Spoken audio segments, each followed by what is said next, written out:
what you may be. I never thought how I'd get this far.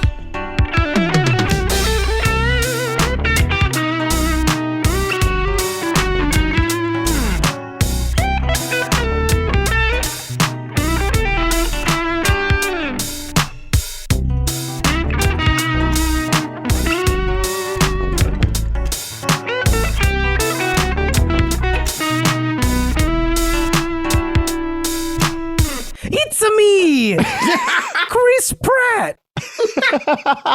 Homosexuality is a sin. I love the cops. Oh my God. All right. We are Amateur Hour, a multidisciplinary... Oh, fucking Christ. We are Amateur Hour, a multidisciplinary dive into the arts and creativity. I'm your designer, Antonio. It's me, Michael, your musician, regrettably. And I'm Joey, your filmmaker. Or should I say filmmaker, writer? I'm just going to stick with filmmaker. Whatever the fuck you want to be. Guys, I'm bringing some low energy into the studio today. Well, you know, we're talking about the Mario movie today. Exclusively. That's why I'm so tired, to be honest with you. And this is going to be our first 6-part episode. We are going to be recording for at least 10 hours. Each episode is a different dive into each actor and how they play the role. Honestly, a lot of these are going to be nice and easy. I agree with some of them. But first off, what the fuck? This is Italian erasure. This is not okay. That's a very fucking good point. Yeah. You know what really fucking puts sand in my gears and grinds them together is that this is an animated movie. So you need people to voice act. And, you know, they thought, oh, there's no voice actor for Mario. There's no one we could get to voice act Mario. Who can we get? We have to hire outside for this one. Shut the fuck up, Charles Martinet. We're talking here. See, I was very confused today because I thought at first that it was going to be a live action movie. Oh, that would make a little more sense as to the casting choices, but no. But still, no, everybody. I saw a post that was... Oh, crap. Edit this out of the We're not going to edit this out at all. You just say it. Who's the actor from It's Always Sunny? Charlie Day? No, the guy who plays Frank. Oh, Danny DeVito. Danny DeVito. Someone posted that they thought Danny DeVito would have been a much better Mario, and I agree. Yeah, I was thinking absolutely. Either him or Gilbert Gottfried. Oh, it's a me, Mario. What do you mean my princess is in another castle? Bowser, I'm gonna kick your ass. So long, gay Bowser. Wow. Hey, everyone do a Gilbert Gottfried. Hey, Antonio, I need your Gilbert Gottfried. What do you mean? It's the spaghetti and the meatballs. This mushroom makes me taller. That's actually starting to hurt my throat, so I'm going to stop. Oh my god. Can I say though, this is strange. There's a kind of a false dichotomy here. So Chris Pratt does not make sense for Mario, and I don't like it. Right. Charlie Day does not make sense for Luigi. Yeah. But I'm into it. Yeah. I'm into Charlie Day as Luigi, for sure. That seems like an odd choice, but I can see it happening. Yeah. Especially because, like, I've seen Charlie Day do some pretty serious acting, and he's a very talented actor. You do need to be very serious to play a role like Luigi, too. It's true. So he has a lot of trauma. They should have gotten Marlon Brando for that role, but I'm glad they got that. Charlie Day as your second get. I was really hoping for Bowser to be played by the actor that plays Hannibal. Not Hannibal Lecter, but the show Hannibal. Damn it, what's his name? I love him. The guy who plays Hannibal? He's also the villain in Doctor Strange. Jack Black. He was in that one Rihanna music video. Let's put in the theme music while I look this up. Oh, yeah. Da-da-da-da-da-da. If you listen to the theme song from the intro that was created and played by our very own musician, Michael. Hey, I forgot to tell you guys, I licensed that one out. That was... We have to pay him $1,000 every time we play that song. That was Keith Urban who did that one for us. I'm going into a lot of debt so we can use that theme, but goddamn, it's worth it. So you guys better fucking appreciate it. The actor is Mads Mikkelsen. Mads Mikkelsen. God. Yeah. Oh, he's in Death Stranding. He's like the best part of Death Stranding for me. He would make a great Bowser. A very, very reserved, calm, and terrifying Bowser. Yeah, that would be horrifying. But he's like, I eat people. And like, we know you're a giant turtle with gigantic, evil-looking teeth. What are we talking about today other than the Mario movie, y'all? I could go on for hours. Right. But that's all we're talking about, really. We're talking about voice. What is voice, and how do you find your voice in art? Your artistic voice. Yeah, your artistic voice. Not your Chris Martinelli voice. It could be any kind of voice, really. I mean, technically, you need a voice to sing. You need a voice, some sort of voice to make art. Yeah. Whether it's written, drawn, or spoken. I guess we could loosely define voice, as I so perfectly wrote it down, as it's kind of like your style, right? It's kind of what makes your art, whatever it is you do, makes it your own. So I guess you could almost. So let me pose this: is it the same as your style? I would say it's the Venn diagram is pretty close, but it's not the same. Yeah, I would agree with that. Yeah, because your style is, I guess, kind of how your art is portrayed, but voice has much more to do with the message you're trying to put out. Because, yeah, style absolutely is very intertwined with your artistic voice, but I guess voice has more to do with who you are as a person, I think. Do you think there's more originality in voice than there is in style then? I would say so. I mean, so for style, for me, if we're going to relate it to music real quick, styles of music is a very easy way to talk about that. So you can play like my style of music I play, for example, could be blues, right? And that's the style I play, and I play in a very bluesy style. You can have no voice because the blues is such a very common language to try and speak with music that if you don't do it well, then you're not going to stand out at all. But there's obviously a lot of people over the many, many decades of blues music who have a crazy good voice, and you can immediately tell them apart, even though they're speaking the same sort of what we call a pentatonic language, 5 notes in a scale language. And with only those 5 notes, their combinations of it, I could like, oh, that's B.B. King for sure. Yeah. Or like that's Stevie Ray Vaughan for sure.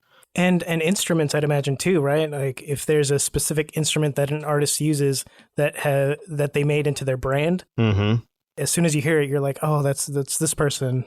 Absolutely. And one of the things that I think differentiates voice from style is that you can use your artistic voice in different styles. From a filmmaking point of view, one of the examples that just comes to mind is Tarantino.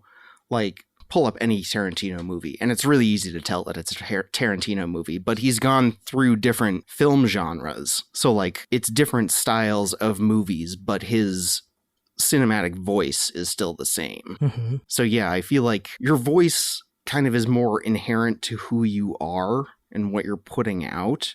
It's like putting on different clothing. You can swap out different styles.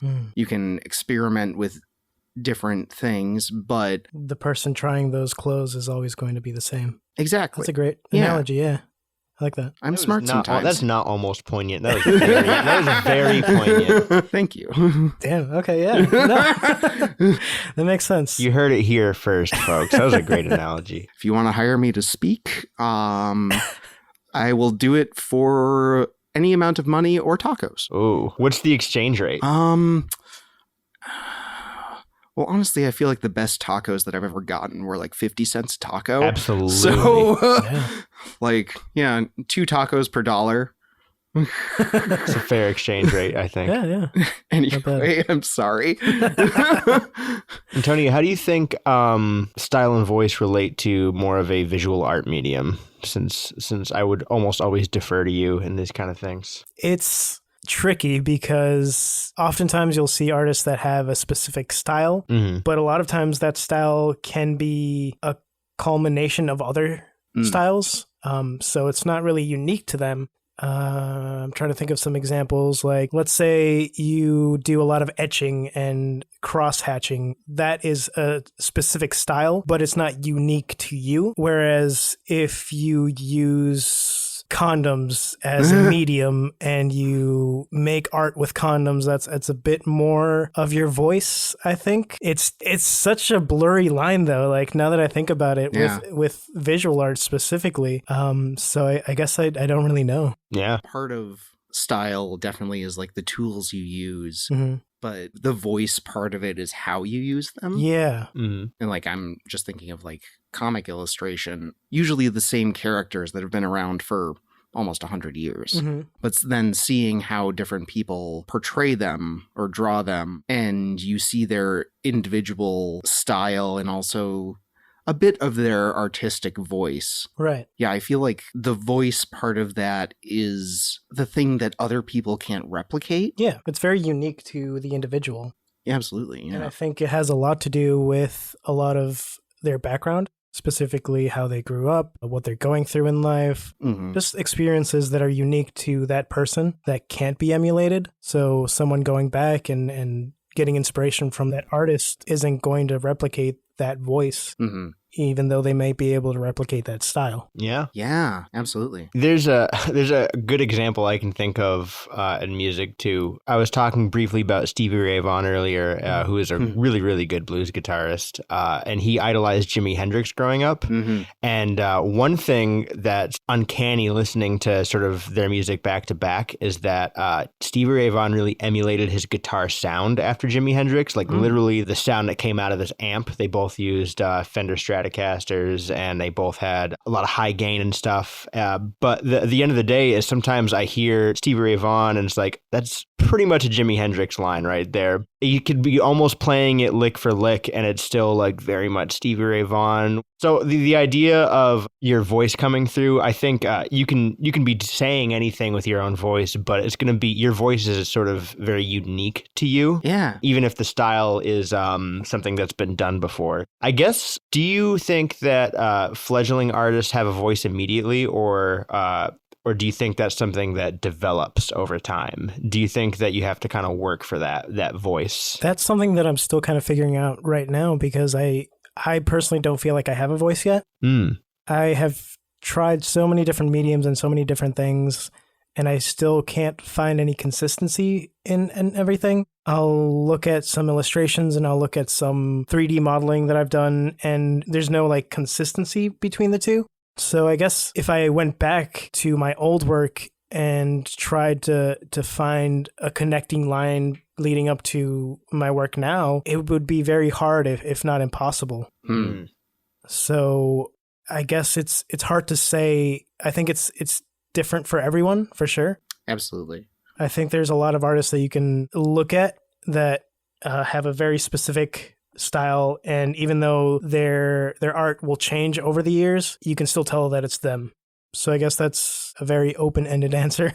So do you think that your voice is almost kind of dependent on you being consistent in one similar kind of medium in a long stretch of art? Because you were just saying that that if you try to look through your art over the years, it's kind of hard to find a connecting line. Do you feel like that if you stayed in one sort of medium, like if you were just doing digital art with a tablet and pen, if you just sort of stuck with that, do you think you'd find it quicker? Or Not necessarily. I think one example I can think of is Guillermo Del Toro, because he did a lot of illustrations too. Like his comics, I look back and it's a very distinctive style, and yet I look at his movies and it's still the same voice in there. Yeah. And I almost think of you, Joey, like you have a very distinct voice with your film, where you have this playfulness to it, playful fantasy, I think. But from what little illustrations I have seen from you, I still see that.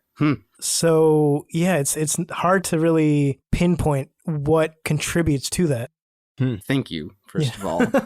That's really interesting, because for a long time, I thought that I wanted to make movies like Quentin Tarantino, gritty crime stuff with lots of violence and things. And so there's actually a couple of movies that I did at MCAD where I tried to emulate that. And looking at the final product, like recently, I was like, this doesn't feel like me. Right. And there's definitely musicians I can think of that will switch between different genres of music. Like we were just talking about Miley Cyrus in the car. Right, yeah. She can switch between country, pop, and whatever the hell she's doing now. And it still feels very much like her voice, like her style. Yeah. So it's, I don't know if I have an answer. It's such a big question, as in every topic we bring up on this podcast. Hey, guess what? There is no big answer here.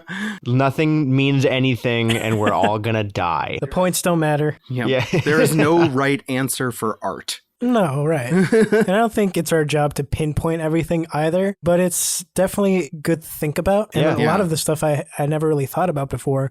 So the fact that we can bring it up and talk about it is fun. Yeah, and honestly, I think that this is one of the first times I've actually spoken openly about this topic. Yeah. And I can actually relate this personally, if I could just talk about myself very selfishly for a minute. In writing the theme, which you've heard a couple of times now, but we've only just met since we've kind of gotten it. It's the first time that I've utilized any sort of electronic instruments in a digital audio workstation. Mm-hmm. So that's why, to any sort of audio connoisseurs out there, that's why it sucks so bad, what you're hearing. Come on. But even though I've never done that before, after I sort of finished, did the final touches on it, I was like, this still feels like me, what I would put out for music, partially because I still did record guitar and sing on it and stuff on it. But even though it was unprecedented for me to be utilizing electronic instruments in that way, I was still able to just sort of recognize, like, this is very much an extension of what I normally would do with music, just with a different resource involved. I feel like the idea of once you have a voice, if you can branch out into different styles, it's still very much you. Oh, yeah. Mm-hmm. Some of my favorite artists too are ones that can blend the line between different mediums and still portray their voice so prominently. There's a few artists where I think that's what I really want to not necessarily emulate, but aspire to be like. Are the ones that can make something in a field that has absolutely nothing to do with their current field and still succeed in it. Not necessarily like make something successful, but the fact that they even tried, I think that's success to me. Well, surprise, Antonio, you've already done that. That is something that I was thinking about too when I first saw this question. Does the ability to be multidisciplinary, is that a style in itself? Experimentation as style? Yeah. Absolutely. I think that 100% is, because that's pure creativity. That's just pure unbound creativity. Yeah, you don't come up with new styles of art without trying new shit that you're not comfortable with. Yeah, like Van Gogh was years ahead of his time. He was doing shit that people wouldn't buy and they hated, but now he's celebrated as one of the best painters ever. Right. And he met Doctor Who? Are you kidding me? This fucking guy. I mean, I'm sure in all of the universes, probably pretty much everyone has met Doctor Who. So, like, fair enough. Maybe we just don't remember it. Could be one of those weird episodes. Which version of Doctor Who have we met, though? Oh, no, it's Peter Capaldi. Shit. I'm really hoping for David Tennant. Yeah, same. I maybe want to make out with him, but That's fair. Well, he does listen to this podcast, so you might have a shot. David, if you're there, I love you. Hey, David, stop calling me. One artist that I can think of right now, just off the top of my head, is Hugh Laurie. Oh, wow. I really love him as a musician. Yes. And as an actor. He's a musician? Yeah, he's a blues musician. Oh, you've told me this before. Yeah. His rendition of St. James Infirmary is one of the best I've ever heard. But even within acting, he can switch between so many different roles. And I feel like he still portrays himself in each role. Absolutely, yeah. He's one of those actors, which I think is really hard to do. Like, he plays comedic roles and then very dramatic roles equally well. Mm-hmm, mm-hmm. Damn, that's a great example. Seeing him performing music, too, is insane. The band I was in high school and college copped that version of St. James Infirmary and basically did a cover of that cover for years because it was so fucking good. did you know that I have not exactly St. James Infirmary, but it's around St. James Infirmary tattoo. It's St. James Infirmary adjacent. Yeah. Have you ever seen the Betty Boop St. James Infirmary with the ghost? Yes. Yeah, I've got that right here. I'm wearing a long sleeve shirt, so I can't really pull it up, but yeah. Listeners, let me tell you something right now. You can't see this tattoo, but it's fucking amazing. Wow. That's great, dude. It's one of my favorites. And yeah. He's got long leggies. He's got real long leggies. Yeah, my sister and we had the box set of Betty Boop VHSs. Wow. And that was the tape that we wore out. I wish I had more exposure to Betty Boop. That seems like a good time to watch as a kid right there. It was a really, actually, this ties into finding your voice. It was really influential for me finding my voice. Really? Because in one of our last episodes, I was talking about magical realism, and yeah, like that era of cartoons where it's just bending reality every which fucking way.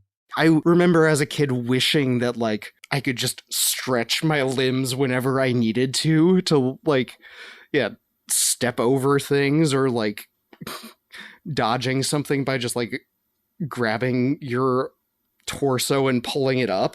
Some real Cuphead shit. Absolutely. It's great that Cuphead invented that. Quick sidebar about magical realism, since I think this is the second time we've brought it up, and I would be remiss if I didn't ask any of you if you've ever read any Jorge Luis Borges. Yes. Oh, the king of magical realism.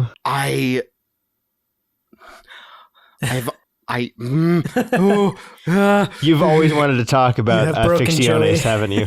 I actually haven't read any of his work since high school. Fucking shout out to Mr. Fisher. You fucking saved my life. He was my theater and my English teacher, and we did a short, I think like just week-long reading of some of his short stories, and I was just like, I need fucking more. And so Mr. Fisher just printed me out a bunch of like Xeroxes. Awesome. Some bootleg copies of Jorge. One of the ones that stuck with me the most was the Book of Sand. The Book of Sand. I don't know if I've read that one. Was that off the Ficciones collection? I have no idea. Thank you for reminding me how much I love Borges. I have a physical copy of Ficciones I can lend you if you want it. It's so good. Did you ever read the library story? Where the universe in which this character lives in is an infinitely sprawling library that contains books of every combination of letters, and like these people are walking through the library trying to find like meaning within them. Oh, but my like God. Like 99.9% of them are just gibberish.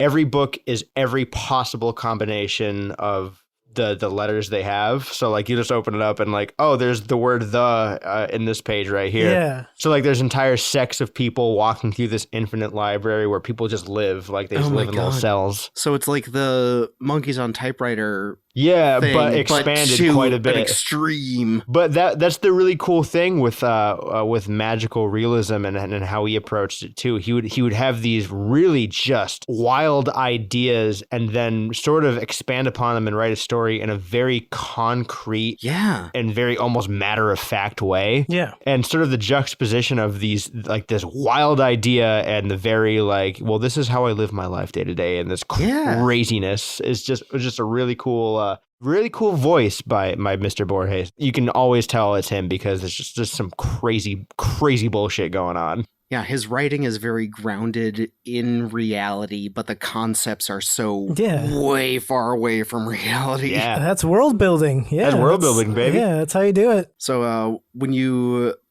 lend me that, do you want me to go down on you now or then? we can set up an installment plan, I think. I like to keep my debts. I like to keep my debts gathering interest. I am not familiar with this writer, but I will definitely look into him. I think that you would very much like him. Yeah, that sounds awesome. There's a great story where the character finds an encyclopedia of a world that doesn't exist. There's like all these crazy concepts of stuff like that. Like this guy gets consumed trying to figure out like what this world is about through this encyclopedia that very, very concretely details everything about it. And like, it's not our world. Was that encyclopedia the volumes of text in Skyrim? Or is it Encyclopedia Brown? Oh, okay. I like this. Or was it Encyclopedia Britannia? Okay, this is not funny anymore. You guys had a good thing going. The way you delivered it was funny, though. See, that's your voice and your style coming through. It's saying really unfunny, uncreative things, but in a really funny way. Sure, yeah. I did grow up watching like Family Guy, so maybe that's inherently in part of me now. There's no substance, but like it's a funny voice that he's doing. So it's unfortunately a part of everyone now. Yeah. Hey, Peter. I also have a good New England accent too, so I can do all that. Oh, that's right. You're from Boston? No, that's just a city in the state I grew up in. You're from Massachusetts. I am from Massachusetts. Sorry. Everyone does that. No, literally everyone I've ever said I grew up in Massachusetts, like, oh, you're from Boston? I'm like, farthest from. Absolutely. Going back to the encyclopedia from a different world or reality? It's undefined, and it's been a long time since I've read this particular story, but that one struck me. Like, this dude finds an encyclopedia detailing like the topography and history of a world that just is not Earth. There is actually a book like that. Yeah, it's called The Lord of the Rings. Or the entirety of Tolkien's works. It's called Dino World. Roblox. Ever hear of it? You can buy copies of it, and I can't... No, yeah, okay. I know what you're talking about. So this, I think it might have been an illustrator, actually. Yes! He created an encyclopedia of a bunch of illustrations of a world that doesn't exist. Essentially, creatures and plants and topography and all this stuff from a setting that is completely made up. Yeah. Including the language. Yes. Wow. So if you try to pick up this encyclopedia and read it, it's structured just like a regular encyclopedia, but the language and the contents of it is completely foreign. Yeah, and pretty much ineligible? Illegible. Is it like a cipher? Can you figure it out? Or is it just like... No, it has no meaning. I don't think... Oh my God. One of the things interesting about it is that, like, linguists have looked at the language and tried to figure it out. It follows patterns of a lot of languages, but no one has been able to actually decipher it. It's like James Joyce and Ulysses shit going on here. It's like, it's great. No one knows what it means at all, though. Fucking right. But like, if anyone listening wants to buy me a copy of it, I will love you forever. Hell yeah, I love this like, segment. Hey, listeners, buy me some shit. Yes, please. Send it on in. Follow us on Twitter, tweet at us, give us some shit. So I'll give you my Cash App. If you could buy me a Fender Blues Junior guitar amp, just send it to me, please. Someone please pay my debt. Hey, any sugar daddies out there looking for some sweet boys? Mamas. Yeah, we you don't know. discriminate here. Yeah, sugar absolutely. daddies, sugar mamas, sugar parents, sugar non-binary parents. Yeah, absolutely. Let's fucking go. Real Actually, quick. sugar parents sounds like just a great concept in general, or a really good band name. Sugar or parents. people that are raised by sugar gliders. Oh yeah. Ooh. Oh yeah, these are my sugar parents. What, you mean the tiny marsupials flying around your house? Yeah. That's Papa. It's called Codex Seraphinianus. Yes. Oh God, I can't even pronounce that. Is it Seraphinium? Seraphinianus. Yeah, Seraphinianus. Yeah. Yep, you got it in one. I'll show you after the podcast. The illustrations in this are so wild. That's really cool. Fucking brilliant. It's one of my favorite pieces of art, and I really want a copy of it, but it's like $2,000. When did that come out? I think it said 1981. You could almost argue that it's the same style as what Tolkien did. Yeah. Those books are only a 1-2 year period of a mythology that he wrote that spans well over like 20,000 years. Like Jesus Christ. that's the third age of Middle Earth. And so there's like a first and second age. And then there's another book he didn't get to finish in the fourth age. Oh my God. And they're thousands of years each. Like, and he did like meticulously come up with a world Oh, yeah. and how the continents like were physically formed and spread apart. apart and like came up with a real language that you can learn to speak and write. Yeah. And that just sounds like the same kind of vibe to me to have an encyclopedia about it, you know? Tolkien did it and started it not because he wanted to make money. He was just like, I just want to get this out of my head and onto paper. Oh, actually, really quick aside, funny story. Apparently, he started writing The Hobbit because it was bedtime stories that he was telling his son. And apparently... All right, little Jimmy. So there's this guy, right? And he gets a ring and he becomes this monster and he becomes the ultimate evil that the realm has seen. Okay, anyway, good night. have a good night. It's great.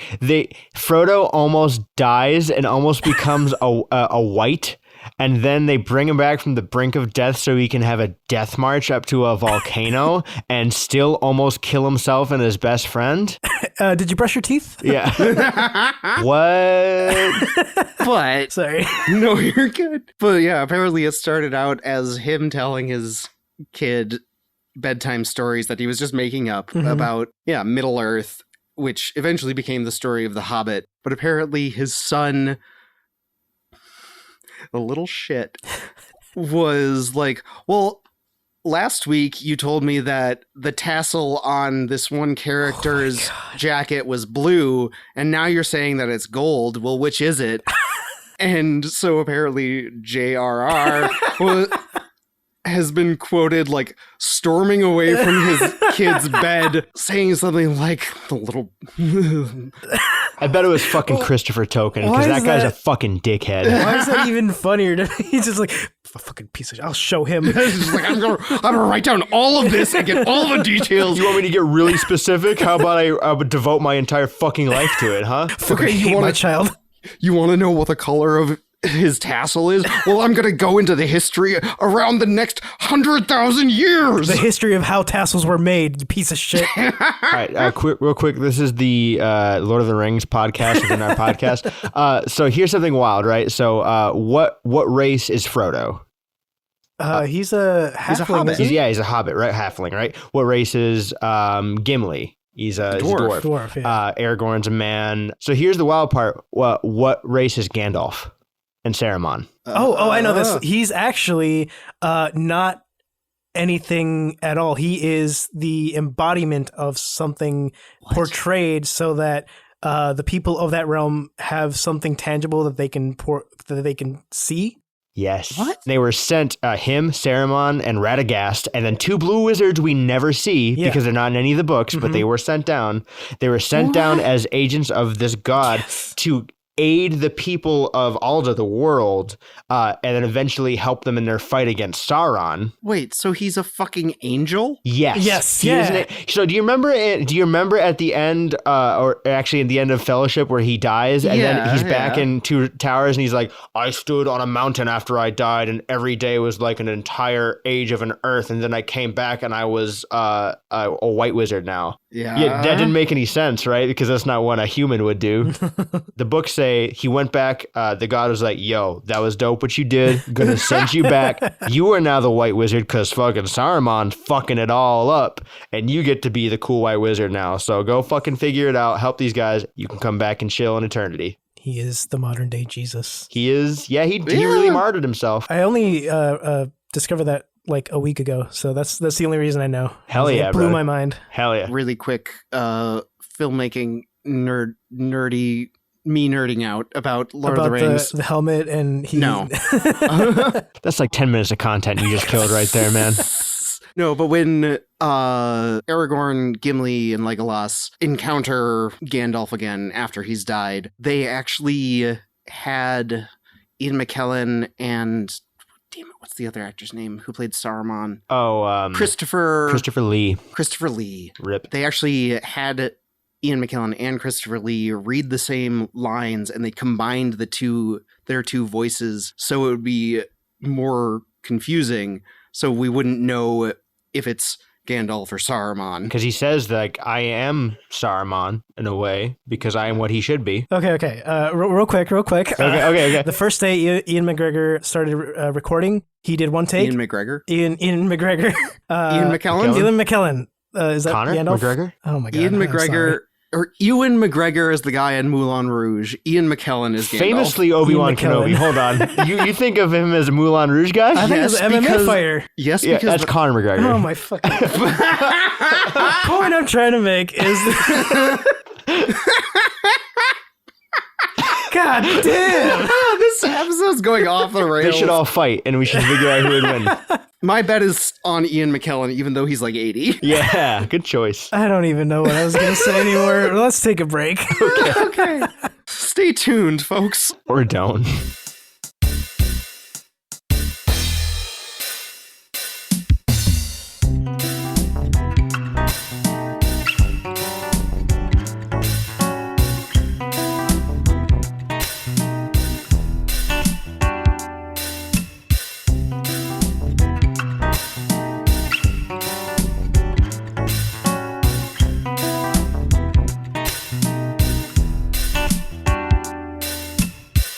All right, so welcome back to Amateur Hour. Real quick about Lord of the Rings. No, Yeah. go for it.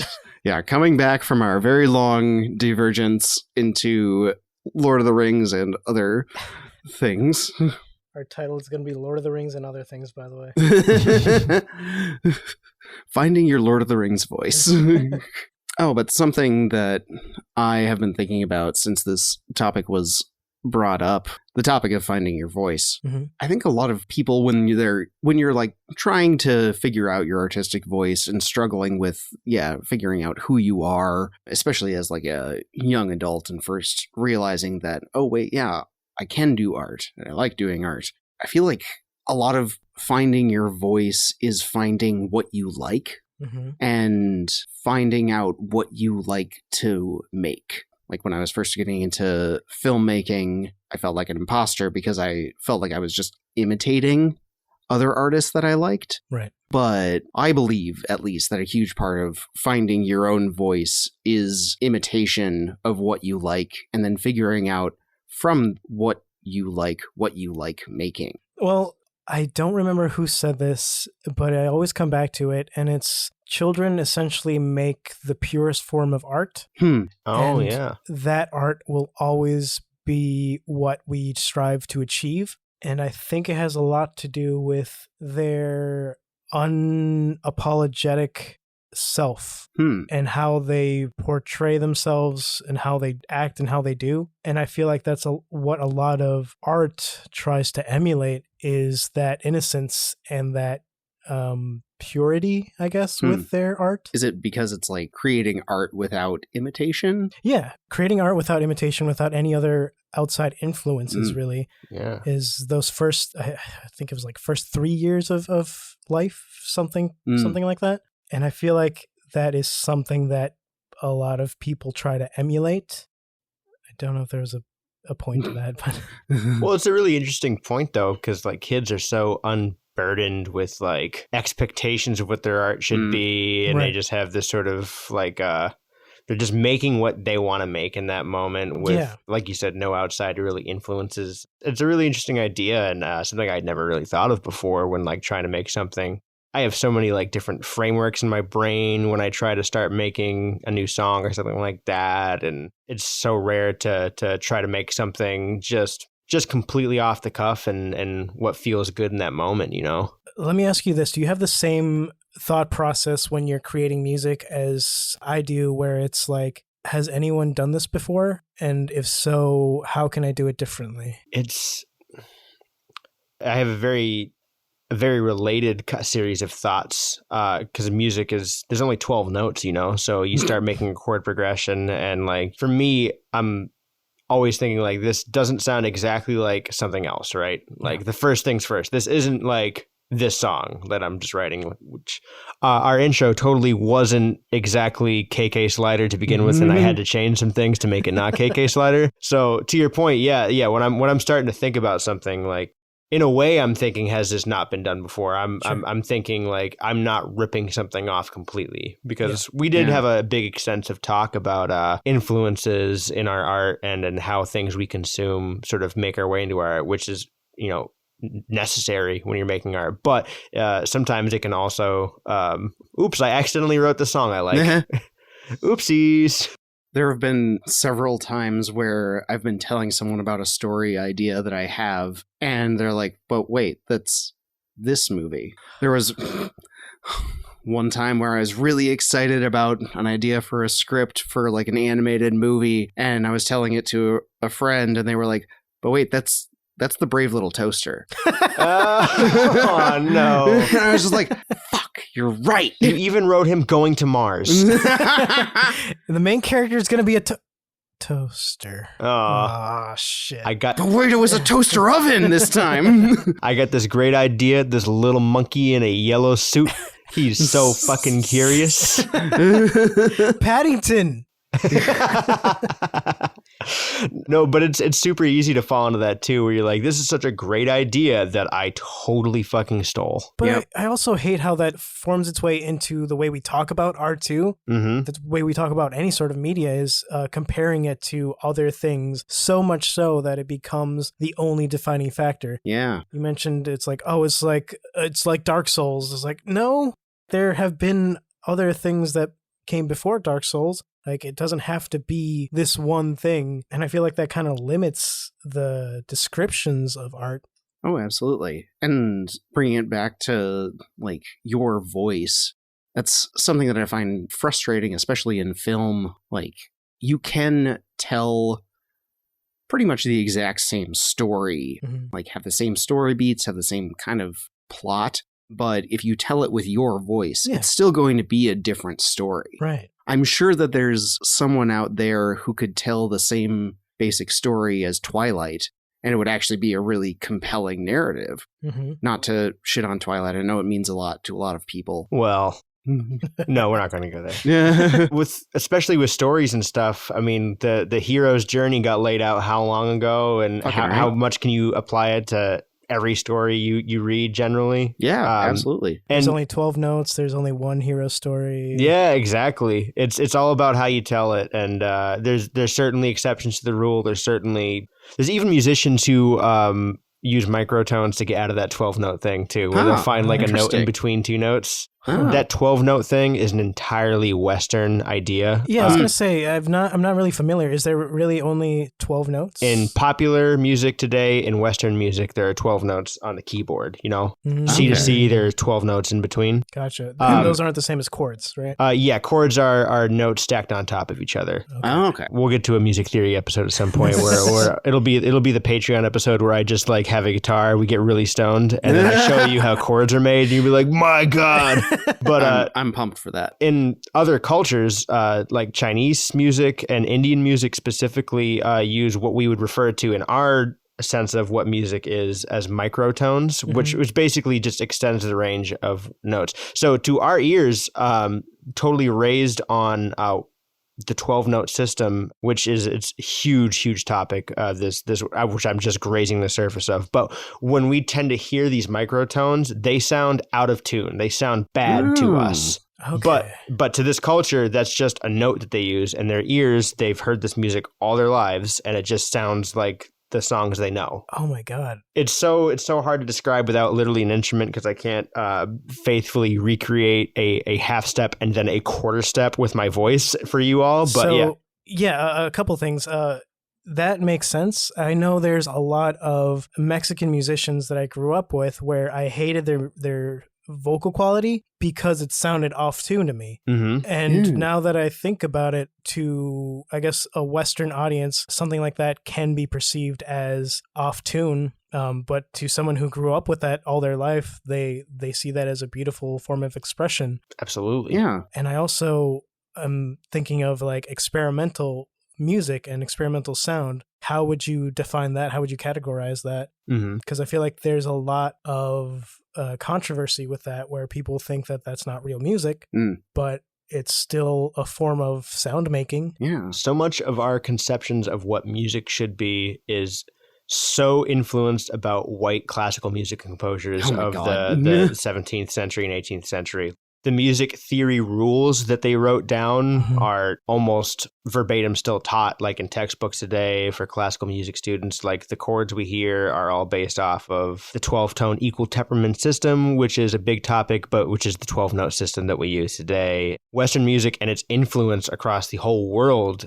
has sort of put it as the front and center way music should be, where like that's not how it's always been. It's not how it needs to be, but that's just how it is for us because we grew up listening to it. Yeah. And that's really fascinating. And especially with like the topic of finding your voice, I feel like part of finding your artistic voice is realizing the quote unquote rules of your art form and how you can make art within those rules. But then so many influential artists, musicians, writers see those rules and then ask, well, why do I have to stay in that?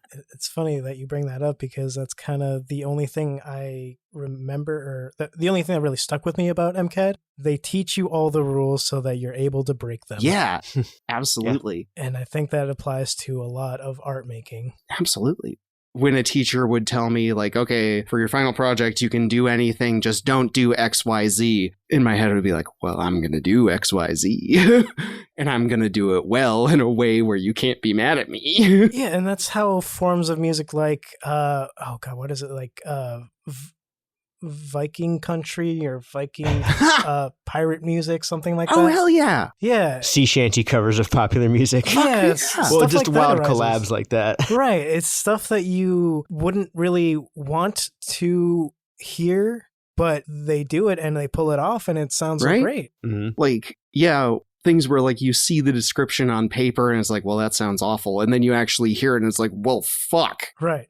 All right, take my money. Right. The recommendation you had, I forget, you sent us a link. The Zeal YouTube- and Ardor. Yes. Yeah. That blew my I'm glad you listened to mind. it, yeah. I'm so glad So that you good. like it.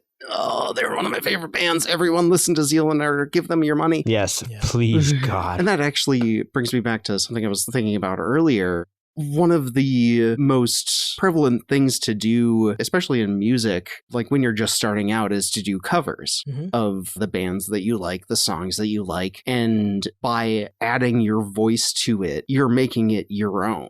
That's actually something that I really want to look into, is the legal aspects of doing covers or like mashups or like fucking what Weird Al Yankovic does. And like, Well, that's a parody. That's that's true. legally Yeah. allowed. I think as long as you're not profiting off of it. Unless they get It's a permission beforehand. a That's how Weird Al licensing, makes his money, you know. Yeah. He signed an agreement with these artists and he's allowed to make a parody for profit, you know. And that's actually something that I have a ton of respect for him. Individually, he asks every artist that he makes a parody of their songs, like, hey, is this okay? Yeah, he's got to, though, for the point, like, to make a profit off of it, he does have to, like, sign a contract with them and That stuff. makes sense. And apparently, I can't remember if it was before or after releasing Amish Paradise. He actually talked to different Amish people and showed them the video and was like, is this disrespectful? And apparently most of them were like, no, this is really funny. Like, this is great. Like, go on, go ahead. Good. I want to believe all good things about Weird Al Yankovic. I don't think I could take it.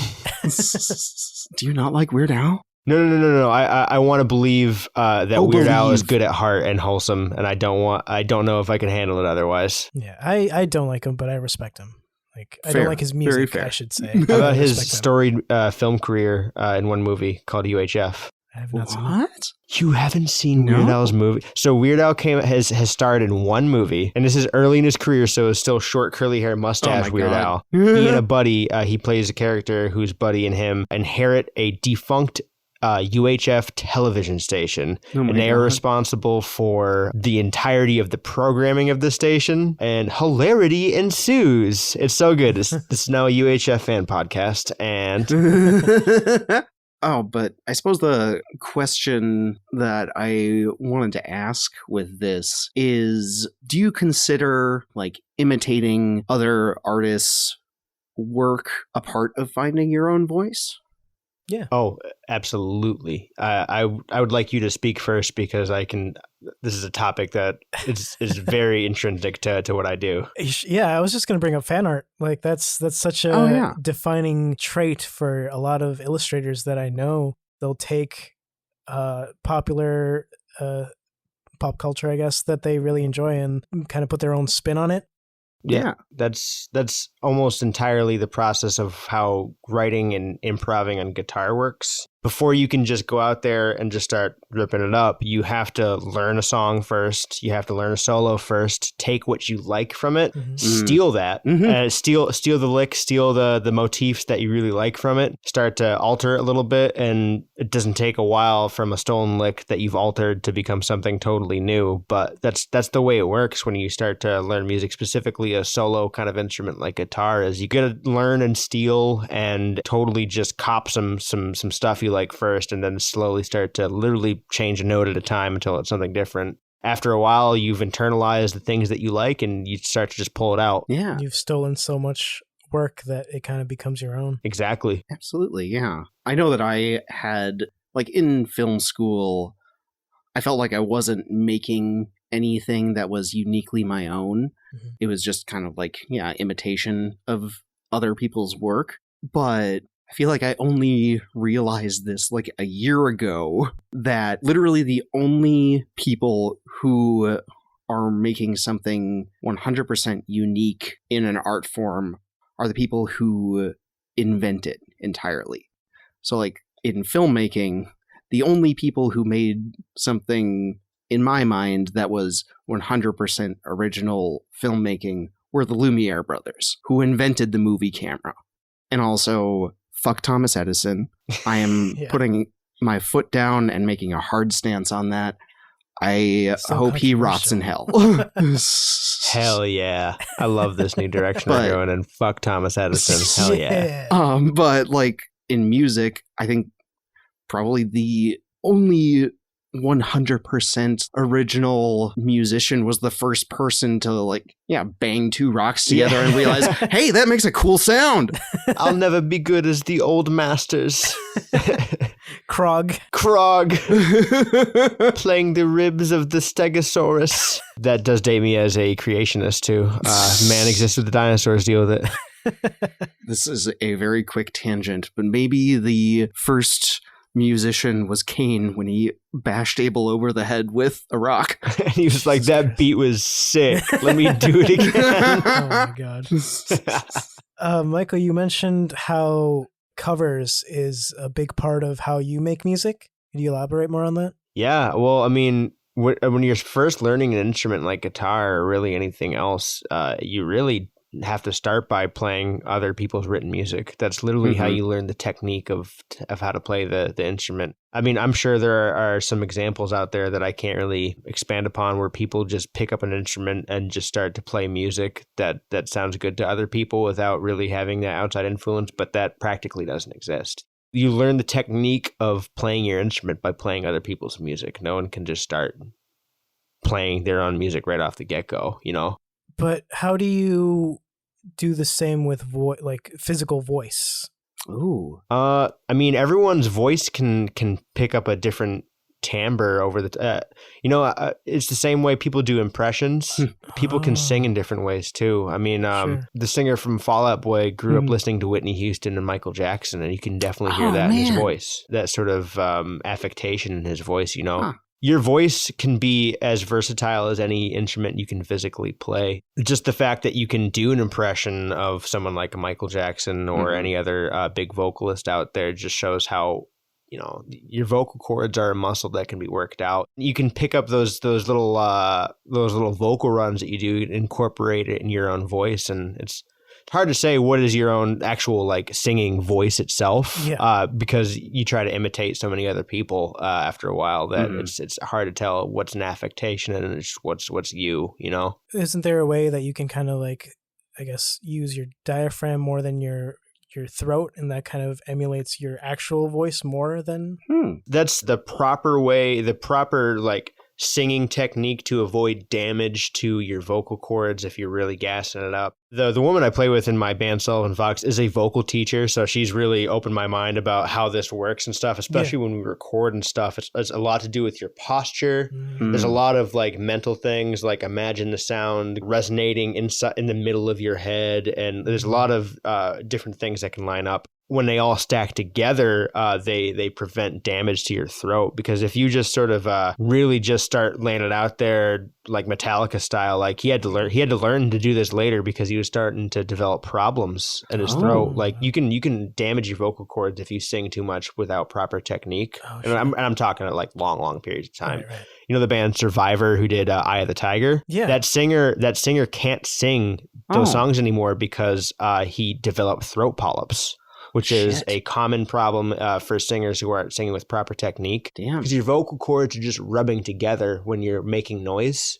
Like they're just vibrating and touching each other. Yeah. So unless you sing that very high-pitched, loud music without proper technique, when they rub together, they can become irritated and make these things called polyps, which are just like little bumps. When that happens, your voice will just stop at a range. Like, la la la la. And then you won't be able to do it anymore. And that happened to him, man. He couldn't be the Eye of the Tiger guy anymore. It's almost like putting a capo on your vocal cords. Yeah, but like the opposite way, like just you don't have that high range anymore. You just completely lose it. Damn. Yeah, it's one of those things where you don't run into it unless you are singing that much without proper technique over time. But yeah, I don't know even know what your original question was anymore. But no, I mean, I had no idea of any of that, really. It's so fascinating to me. It makes sense because it is a muscle that you're working. Yeah. But it's so hard for me to drill into my head that it's something that everyone has. Right? Yes. And like the physicality of your vocal range is somewhat predetermined by your genetics. Right. I always hesitate bringing up genetics with anything because it has such a gross tinge to it sometimes. Right. But you are somewhat genetically predisposed to a certain highest note you could sing. Theoretically, you yourself can train yourself to have a higher range, especially if you start training when you're a little kid and really start getting that technique drilled into you. You can try to figure out what's the highest note you could sing. And if you really worked at it with proper technique over a month, you'll find that you can just do better as much as you can just do more push-ups if you keep working at it and stuff like that. Puberty? Yes, that's the other thing too. That's the other the other biology part is when your voice changes, that theoretical top range comes down. Oh, wow. And there's some people who deal with it better than others. I mean, how many times are you going to mention Michael Jackson? But that's a big point. Like his highest range didn't go down all that much, you know. And there's people who weather that storm of puberty a little better than others in terms of how high they can sing. It's crazy though. I mean, the amount of work you can do to make your voice better, and it's just like anything, man. The more you work at it, the more intuitive it becomes. That makes sense too. I mean, you can train your voice a certain way, but you can't go beyond that threshold that you were unfortunately given. Voice training can go a long way, though. I mean, obviously it's person to person, but there's some really impressive sort of transformations out there that people can do. Yeah. I believe that this is kind of a new development, and I'm sure very expensive. But I first heard about this because Adele had some surgery on her vocal cords, and something nice is that she's been very vocal about it. And in concerts, she's been like, oh yeah, I had this vocal surgery and now I can go a lot higher, I can go a lot lower. Wow. And yeah, I have no idea how that works, but I don't know. I guess, what's your guys' opinion on that? I guess if you can afford it, it's great. Money. Just another reason why we need, what is it? State-funded Medicare? Just universal health care of some sort. Yeah. Universal body modification. Yeah. You know, fuck it. Yeah. Yeah. And in the same vein, I want a league of sports where everyone can do steroids. Right. I want to see how hard you can hit a fucking baseball. But also, in that same event, have like just a regular person. Yeah. Just so that we can have a frame of reference. Just a control group. Yeah. Yeah, absolutely. In the running today, we've got all of the fastest runners from all the different nations, and we've got Doug, who is a 45-year-old from Michigan. What were we talking about? We were talking about Lord of the Rings. Yes, but also, yes, I think that is a form of body modification, just like anything else. Yeah, I feel like it shouldn't be seen as a taboo thing. There's been some discussion that I've seen where people view it almost as like cheating. Fuck that, man. Right? People do whatever they want with their body. Jesus Christ. Here's the thing, though. Like, a lot of people have internal voices that sound differently than what their actual voice portrays. Yeah. Yeah. And I feel like that's just another form of being who you want to be, being who you think you want to be. Yeah, absolutely. And that actually raises an interesting question. Like after Adele got that surgery done, I wonder if her internal voice changed. Because part of the voice that you hear when you talk is actually the resonation and you're hearing yourself. And so I wonder if she came out of that surgery and after healing was like, I don't sound like me anymore. Well, did it change her bass voice, or is it just like her vocal range? Oh, that's a very good point. I think it just changed her range, so maybe not. Yeah. Performance enhancing surgeries in music is our next week's topic. I will be grafting on a sixth finger on my fretting hand and showing you the results that I can play. I wonder what a performance-enhancing surgery for filmmaking or writing would be. Opening your third eye. That's exactly what I was going to say. Yeah. So guys, maybe to circle back and maybe round things up a little bit here, do you have any artists with a very clear voice that you admire that you could list off? Well, first one that always comes to mind is Tom Waits. Absolutely. Reset the counter. It's been 0 episodes since we've mentioned Tom fucking Waits. I love it. And I agree with you, too. That's a fucking great choice. But then another one that I was thinking about earlier, where I don't know if stylistically she's super unique, but literally in her voice. Have you heard of Ima Sumac? No. She's a absolutely amazing singer, and I believe she had something like an 8 or 9 octave range. Oh, Jesus Christ. Yeah, she could go incredibly high and really, really low, and fucking bless my dad.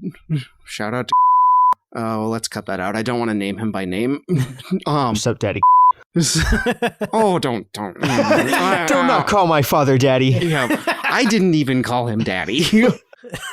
But shout out to my dad for introducing me and my sisters to Ima Sumac when we were very little. But yeah, I'm sure if I played a couple of songs, you might recognize her, but yeah, just insane range. For me, the ones that come to mind right now, at least, are Wes Anderson. Yes. And I don't know if you guys are familiar with Raphael Albuquerque. No. He is a illustrator for a lot of popular comics. He's done a lot of work with like Batman and American Vampire, which is one of my favorite comic series. He has a lot of very sketchy styles where he'll literally leave his eraser marks and his sketches on the page, and that gets into the final design after being colored and everything. You can still see like a lot of the extensions of the lines. Oh, fuck yeah. I love that shit. Yeah. Just like stuff like that really makes you understand how someone processes something. Yeah. Is what I really, really admire. Nice. That's really cool, actually. That's one of those things you probably never see in a comic book nowadays. It's just a very rough outline. Mm-hmm. Everything is so realistic, and, not realistic. I shouldn't say realistic. Nothing about comic book but it's very detailed. So that's really cool. Yeah. I guess if I had to name sort of a music group that is really embodies like a very unique voice and is really doing new things is Imagine Dragons. No. Thank you for humoring me for a second there. No, it's you could have fooled me. Antonio was immediately onto my fucking bullshit. Imagine Dragging these nuts. Cut that out. People from work listen to this.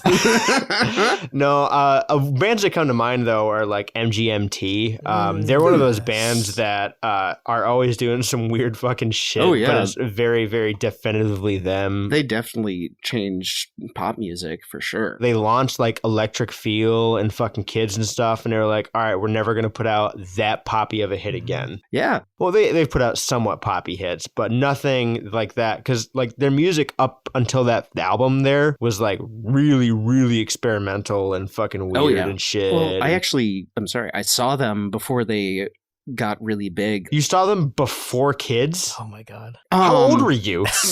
Why were you allowed at an MGMT show? I was 16 and they were opening for Of Montreal. Holy my god. Yeah. It was, I think, right after Kids dropped. Damn. And so the hype was real. And yeah, it was before they got all like flashy, bright colors with like how they dressed and how they performed and stuff. And so, yeah, it was just like a group of shaggy, sad-looking men playing really strange poppy music. So okay, good, can we though. have MGMT fan cast as well? Because I would love that. Absolutely. It's funny because those songs that they made that became so popular, they made as a joke. Yes, It's it was a insane fuck to you me. kind of Yeah, thing. yeah. Yeah. And like my favorite song of theirs. Is Little Dark Age? No. Because that's my favorite. That's a good one. That's a great album. That's my Mhm, favorite album yeah. by them. It was their transition from making those poppy songs to something that they actually wanted to make. My favorite MGMT song is When You Die. Oh, That song is so good. I totally didn't have a formative experience with it on a psychoactive substance, so there's nothing like that going on. right. But I saw it with the music video, and it terrified me. Have you seen a music video for When You Die? No. It is genuinely terrifying in that kind of frame of mind. Wow. But it is such a good song. I could write an essay on why I love the form of that song so much. The chords they're playing with the kind of notes they're playing over the top of it don't make sense on paper, but it sounds so Sure. good. I love MGMT. So good. And Imagine Dragons too. But I had Sail! That's AWOL Nation. yeah. Oh, You fucking You asshole. fake fan. I had to look it up because I couldn't actually remember my favorite MGMT song because it's been a long time, but it's Love Always Remains. I was very surprised that it wasn't one of the more popular songs because it's very sweet and it's very heartfelt and it always makes me feel better when I listen to it in comparison to a lot of their other songs, which are honestly kind of nihilistic. It's very uplifting, which may be why it didn't take off with their other songs. Well, shit, y'all. Yeah, Oh. so Closing out. Find us on Spotify now. We're actually on Google Podcasts now, finally. Oh, hell yeah. Hey. We got approved. What else? Twitter. Find us on Twitter. Amateur Hour Pod. You can find me at Tectonio. You can find me at JBoxcar. You can find me at Sully_Wazowski1. Oh, wait, should we do some words of wisdom? Yeah. My words of wisdom for this week is do not lie to your doctor. Well, It doesn't help anyone. depends on your doctor, too. And That's it depends on your true. race. Oh, that's a very good point. Just, hey, doctors out there. Hey, this is words of advice for the doctors out there. Do better. Get your shit together. Hey, Doctors of America, do better. Yeah. Please stop being racist. I don't know. Pee before and after sex. Please do. Pee during sex. If you're into it and if you have consent with your partner or partners. My words of wisdom to you all is if you are currently drinking a 300 milligram energy drink every day to feel normal, just stop. Don't do it. Just Try stop. tea. Try something else. Something better. Do anything but that because you're not fooling yourself, or anybody else. Yerba mate has a very similar kick, and it's just tea. You're going to be really tired at first, and you're going to hate it, but you're going to get through it. Michael, you're going to get through this. You got I this, believe man. in you. See you listen to Imagine Dragons. And share our podcast, damn it.